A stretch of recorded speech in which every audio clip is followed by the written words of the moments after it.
Welcome to Speak Out, Stand Out by Green Communications, where we're learning how to help our kids become better communicators. We believe our voices are the strongest asset we have, and our mission is to empower the next generation to use their voices to make a difference in the world around them. Whether you are a parent, an educator, or are just invested in today's youth, we hope this podcast will help you build confidence in our future, one voice at a time.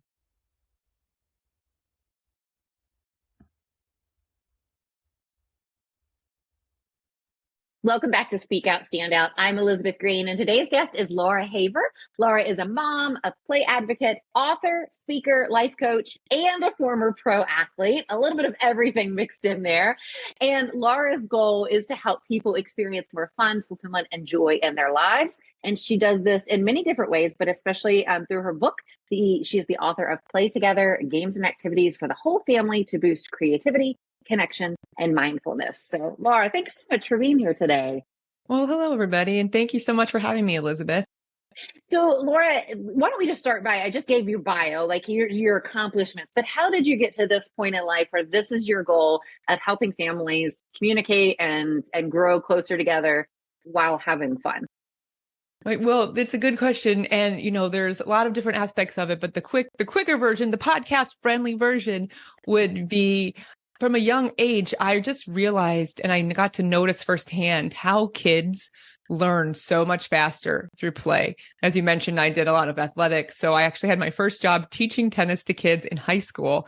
And I was teaching these lessons, and we made up this game, ketchup and mustard, where if the kids, they're hitting like 3 running forehands. If they make it, they all would yell ketchup. And if they missed it, they all would yell mustard. The kids thought this was like the best game of their life.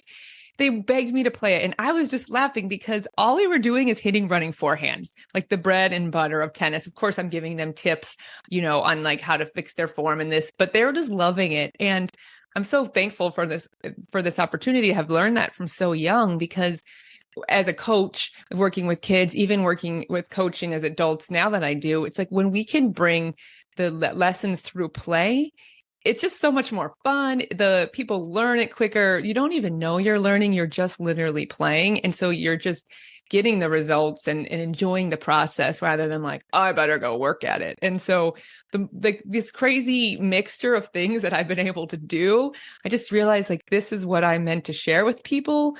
And I think as adults, especially, we often underestimate the importance of play and the power that it can have in our lives. And so that's why I'm on this mission to,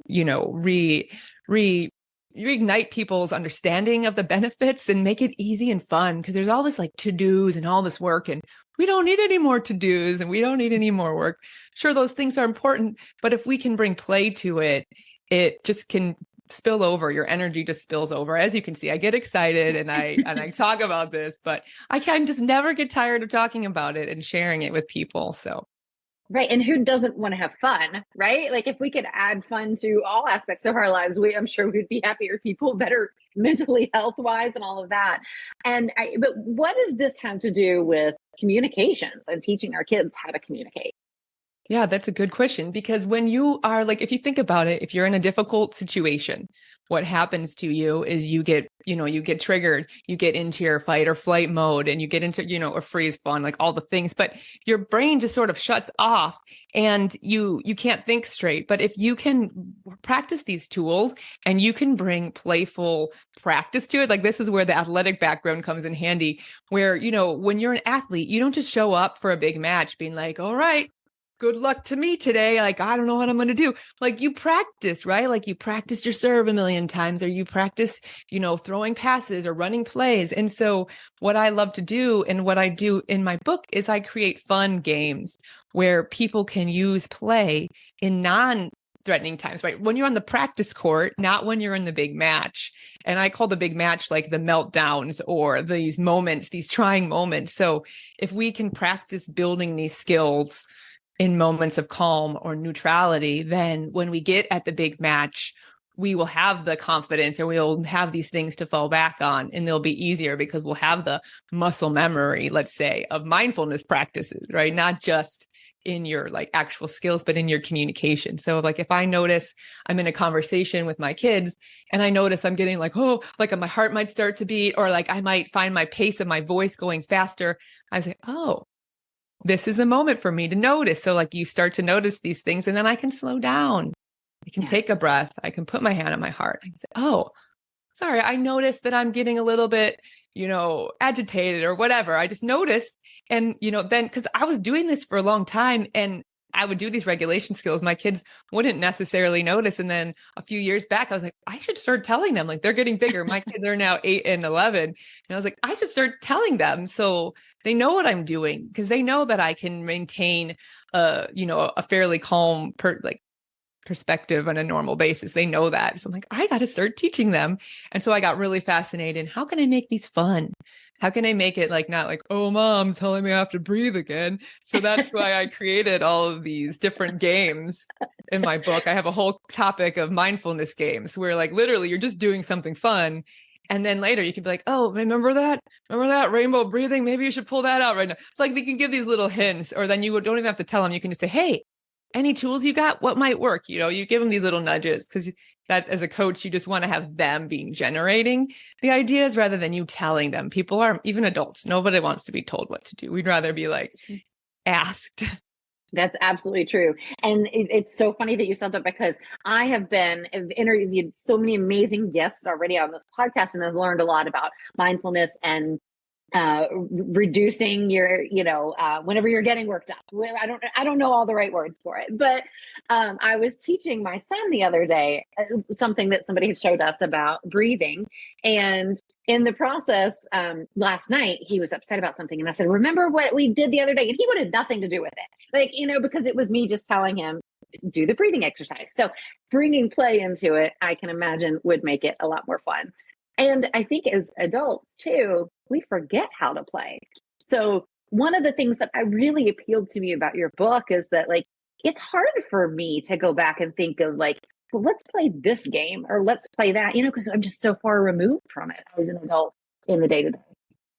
Yeah. And I hear that from so many people. So, for you, Elizabeth, and for anyone listening who relates, it's totally normal.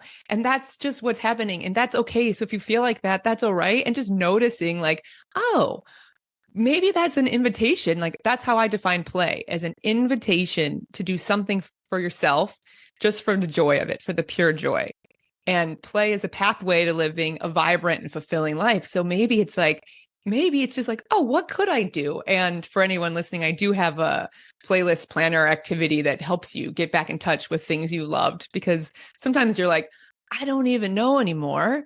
Yep. Or either you don't know, or if you do know, then you're like, I don't have any time. So how am I going to do it? So it addresses both of those things to help walk it through. And that's what I love working with my clients one-on-one with, is like, even people who study play and they teach it to kids, it's one thing to know it and then actually doing it. So, making sure that you just do it. And that's why I love having my book, even having it as an actual book now for me, because we can just flip through it and be like, oh, here's what we want to play, or how about this game? And you can just play with things you already have around your house. So well, give us some examples of some of the books or some of the activities and games that you have in there that directly help build our communication skills in our kids while we're playing. Well, basically, in my opinion, this is going to sound funny, but every game is going to improve your communication skills, because when you're playing, you have to say, hey, what about this? And what about that? And there's that dance, right? There's that, I want to play this way. Like, I'm sure everyone remembers a time when like their kids are like, oh, I want to play like this. And the other kid's like, no, that rule is silly.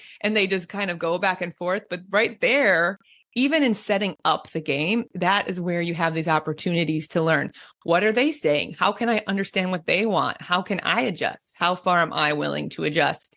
When I talk like this, what do they do? How might I adjust? And these are all things that kids and adults are thinking in the background. And that's why, one of my side note, when recess at school are too short, kids don't have time to even formulate a game, because by the time they work out the rules of their game, then like the break is over. So that's why another reason I'm always advocating for like at least a little longer recess periods.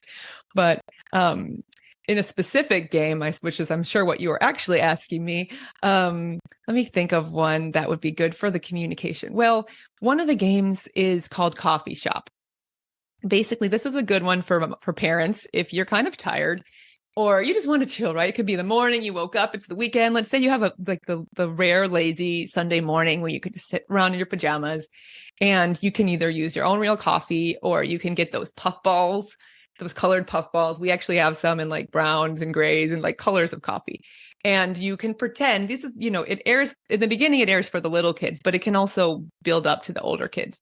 And you can pour each other coffees and then they can practice like checking you out. You can practice having conversation skills, like what would you say? And then you have these opportunities to sit back and talk about things. And you can listen, right? Practice listening to what they say and they listen to what you say. And you can ask very specific questions. And in each of the games, I actually include a conversation starters at the end of every game. So there's things to think about, or there's opportunities for you to get them thinking and to teach them, the value of listening. Because what I hear and what I see in a lot of the research is so many kids are used to the screen and this like getting distracted, but teaching kids how to look at each other in the eye, like we're doing right now over Zoom, right? Which we still can do to an extent, but it's just modeling these basic communication skills and doing it in an environment of peace and love, where it's like, okay, even if they say something like, oh, well, how would that land? You just get really curious and keep asking a lot of questions. I think that's so important to remember. Even, I imagine myself in the morning, like sitting and drinking my coffee. And the last thing I really want to do is communicate until I've had that caffeine inside me. But most of the time, we're moving from one thing to the next. So when we are having conversations with our kids, we're half listening, sometimes not even half listening to what they're talking about. And so just being to just sit there, but with the intention of having a conversation and listening to them. It's sad that we have to think about doing that because we're so busy in our lives. But if we don't think about doing it, we just don't do it, Yeah. And I was just writing an article about that last night. Is about the pull to be reactive to whatever's going on is so strong around us, right? Like each day I wake up and I set an intention for the day. Yesterday, my intention was being intentional. Like I was like, today I'm going to be really intentional. Like I just launched the book. The kids have just started school. There's a lot of action. And I've said, I know that the pull is strong to just be like, for those of you, I'm just like running around, overwhelmed from thing to thing. Did I get that email from the school? Did I do that? I need to go get groceries. Oh, I forgot. I got to pick up the soccer jersey. Like, so if it's like taking that moment, taking the breath, like what's important to me? How can I center myself and feel confident that I'm accomplishing what it is that I want, that I'm doing so in a peaceful way? And that's one of my favorite parts about coaching women, especially moms, is once we get clear on the things that are important, it's so much easier to have a peaceful life and a fulfilling life because I am doing the things that are important to me, not just the things that are coming at me the most, or the loudest or the most often or whatever. Absolutely. Well, give me an example. I know that we spend a lot of time in the car. I know a lot of families do, whether you're taking your kids to practice or school or whatever, traveling. What are some things that are games that we can play in the car with our kids that we're not just having a conversation, but we're really engaging some fun into it? Well, that's funny because I was literally just thinking of this game popped to my mind. I was thinking the car. So we are in tune here. But the game that we've been loving in the car lately is called Meld. And so how this game works is you're going to say like 1, 2, 3. You're going to pick 2 people to start. Normally we play it with at least 3 people. I suppose you could play it with 2 if you had to, but we usually play with 3 because the 3 of us are in the car together a lot, right? And so we would say like 1, 2, 3. And then we would both say one word, anything that comes to our mind. The goal is to have both people say the same word at the same time. Now you might be thinking, what? That's going to take forever. Right. Sometimes it does. And sometimes it's surprisingly fast. And it is so fun and funny. And when you get it, you all yell, Meld, and then you laugh. And so basically you try to think of like, what is the category that relates? So like if you said, I don't know, what would you say? What word would you say? Rabbit. So if you said rabbit and I said like book, rabbit in a book. So then we'd be like, in our brains, we'd be like the next 2 people would go, right? So then it would be like you and Peter would go. And then, I'm making up this fictional Peter character. And so then, Peter would be like, what does this have in common? And my mind would go to like, that book series, like Peter Rabbit, but then that's 2 words. So then I'm trying to think of it. So it's just this really fun, creative game to get your brain thinking. And it also is connecting you guys in a way, because you're trying to like find the common line of what the category is. And you just go around in circles and you laugh, and then sometimes they say the same word, and then sometimes they say 2 words, and we just laugh and laugh at this game. It's one of our current favorites that we're playing all the time. That's funny. And whenever, like, Peter is what came to my mind whenever you started saying rabbit and book. And I don't know if it's because you said Peter is the fictional character in the conversation that triggered it, but that's what came to mind. I was like, Peter Rabbit. So you're like, we would have come to that a lot quicker than I would have ever thought. Right. It's just interesting. And then you're like, why do we think Peter? Oh, because that's how they're connected in our brain to Peter Rabbit and Rabbit and Book. And it connects to those. It's like, so then you can start talking about like brain science or whatever, like maybe not everyone's going to go to brain science, but like whatever it comes up. And then you have these shared moments, and then you'll laugh and be like, remember that one time? And I was like, you should have said car and you said truck. And, like we still will call out old game versions and just, they're just like silly things that make you laugh and lighten the mood, especially when you're driving and you're going to this and you're going to that. It's like, okay, rather than feeling rushed or feeling like this is wasted time, how can we connect? Like some of our best conversations happen in the car. Absolutely. I remember reading articles about having tough conversations in the car is always a good time to talk to your kids or teens. And it's something about, because they can't actually look at you and you can't really look at them, that you feel a little bit more vulnerable and more ready to open up. So I think that car conversations, whether they're, having the tough conversations or just having fun, are so important. Yeah. Another cool tip for that, for older kids, for teenagers, is writing in a journal. So like, let's say you have a daughter or son, you can write something to them in a journal, leave it on or in their room. They can look at it. They can respond or not respond. And sometimes they feel a little more open to communicating when they can say it there and give some space for the reaction period. And, so it's another option. Yeah. Yeah. We've tried that before too. That's another good one. And as long as we can just get them to communicate, right? So, how do you talk about like using play to teach kids valuable life skills, right? Yeah. So what does that look like whenever what skills are we teaching? You talked about how we learn better in play, but what skills are we teaching through play? Well, like we said, we're teaching communication skills, right? How to go back and forth, how to actively listen to what the other people want and what you're doing. In some of the games, like if you're playing these mindfulness games, you're teaching these skills of, like one of the games is called 3, 2, 1 freeze. And you just stop, someone could be it, and you can play it like walking, you could play it dancing, you could, however you want to play it. You could just play it basic, and you just say, what 5 senses do you see? So that you notice, you stop, and then you name 5 things so that you're getting present. So whatever it is that you're doing, it can really teach a wide range of skills depending on the activity that is chosen. But, and in the research, the number one factor for having the well-being, the best, is good relationships. So that's why I love the topic of your podcast on communication and teaching these skills to kids, because if we can communicate well, we can connect better with other people. And even if we mess up, which, if we're going to mess up sometimes, then we can say, oh, I'm sorry, I did this. And we can model that, and then they can learn that. And, no one's going to be perfect. But if especially when we bring it through the lens of play, it's like, oh, well, let's just try again. It's not like some terrible thing. It's like, oh, I messed that one up. I got to go up, step back up to the plate and hit another pitch or something, I don't know. Yeah. I'm getting all the sports ones. All the sports analogies are coming in since we talked about that. That's okay. I'm sure that resonates with many, many moms listening that spend a lot of time at sports activities. Yeah. So, I am like feeling more energetic just by talking to you. I feel like, I keep thinking your kids have to be like the coolest mom. And I'm sure they don't always all think that, because they never think that about us. But like, to have a mom that is so focused on enjoying life and having fun while communicating and connecting and teaching your kids. What do you say to the mom that's like, I just don't think I have the energy to do that? I know. I would say, I understand. I know. I felt like that. Like it's totally normal and natural. And this is where I look to the research.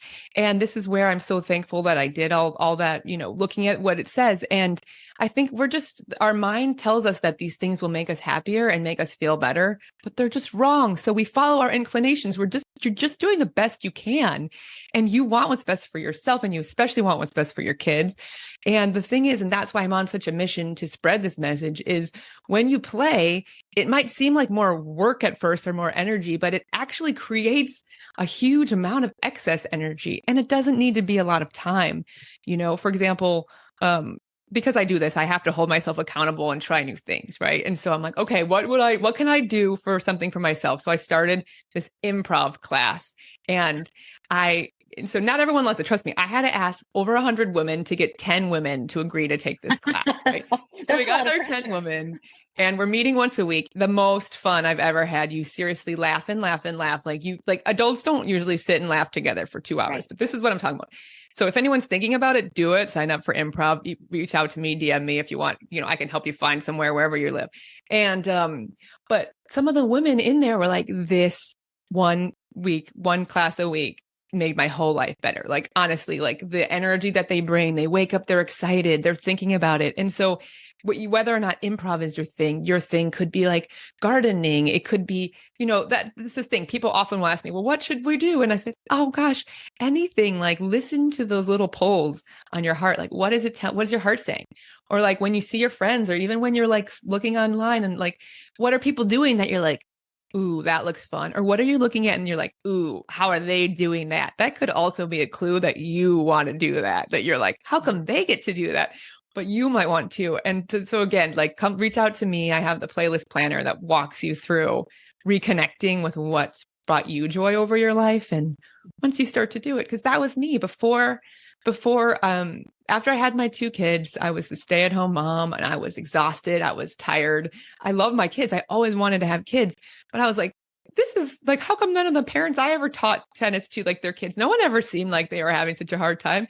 And then I stumbled back upon beach tennis, which I used to be a pro beach tennis player. And I was like, oh my gosh, this is so exciting. And I started training and I started competing and I went back on the tour. And that, you would think that like training immensely for like a sand, like we were running around the sand, that would make you more tired, right? Yeah. No, it brought me so much more energy. So look for your beach tennis or look for something in your own life. And I promise you, your energy will spill over and everything will be easier. It's so true. And I'm sitting here thinking like, what is my thing? What is my thing? And trying to figure that out. I'm definitely going to be grabbing your download. But I think, I think so many moms face that if we're asked, what are your hobbies? Right? Like everybody's like, what are your hobbies? I don't have time for hobbies. But you have to make time. You have to make some time to have fun in your life.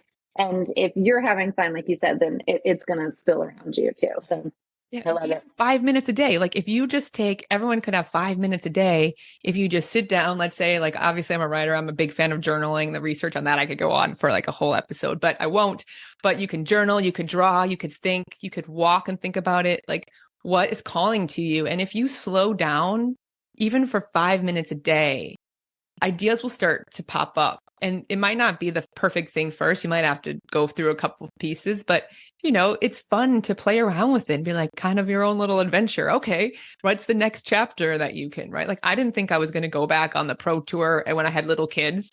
I didn't think that was going to happen. And then it did. And then I was like, then the tour, like, then it was COVID. So I was like, well, I'm not going to go traveling and do all this. So then I was like, well, what's going to bring me joy? And I got back into like writing and research. And so, and I did that at home during a pandemic while working and homeschooling my kids. So like, I'm saying that because it's possible, Yeah. We just have to prioritize ourselves sometimes, which is really hard to do, but so necessary. Yeah. Well, Laura, like I said, I've really enjoyed this conversation. You are infectious with your energy, and I know other people are going to want to learn more about you and connect with you. We'll, of course, include the links for everything in the show notes, but just tell us a little bit more about what you offer. We got the download, the book, and you said you do coaching as well, right? Yep. So I do one-on-one coaching. I also have a really fun, short online course from shutdown to showing up. So if anyone is like, I'm feeling like I put together my best practices in this like little compact like goodness package, because I know that we don't have a lot of time, right? So there's these small little things that you can listen to and be part of a greater community to work on that. So, feel free to check that out. I also have a community author mom. So if anyone thinks that writing is their passion, that's just a free community. We meet once a month virtually. So come join us. It's super fun. The first Monday of the month normally, unless it's a holiday like it was this month. And yeah, so many things. You can check out my website, laurahaver.com, and connect with me on Instagram. I love making videos and posting things and just sharing fun ways to learn and connect and to be our fullest selves. Yeah, love it. We'll link to everything below. I know people are going to want to check it out. Thank you again for your time and for sharing, your ideas, your thoughts, and love the book. We can get that on Amazon, I'm assuming. Yeah, you can get on Amazon and everywhere. Bookstores. Yeah. Perfect. Yeah. Perfect. Keep me posted. I want to know what you guys do. Like if you try doing something fun for yourself, everyone reach out. I love to hear the stories. And the boys and I love to hear how people make the games their own and the new versions, they spin-off versions. So we really enjoy that. So please let me know. I would love to hear from you. Yes, I'm already planning on playing my Meld tomorrow morning in the car with the kids. So awesome. Well, thank you again, Laura. We really appreciate your time. Yep. All right. Thank you. Bye, everybody. And play on. If you are looking for more ways to build communication skills in your kids, grab our free mini lesson on how to craft a polished and professional speech out of thin air, along with 52 fun prompts so your kids can practice every single week. You can find that along with info about our upcoming public speaking and debate courses for kids at greencommunicationsedu.com.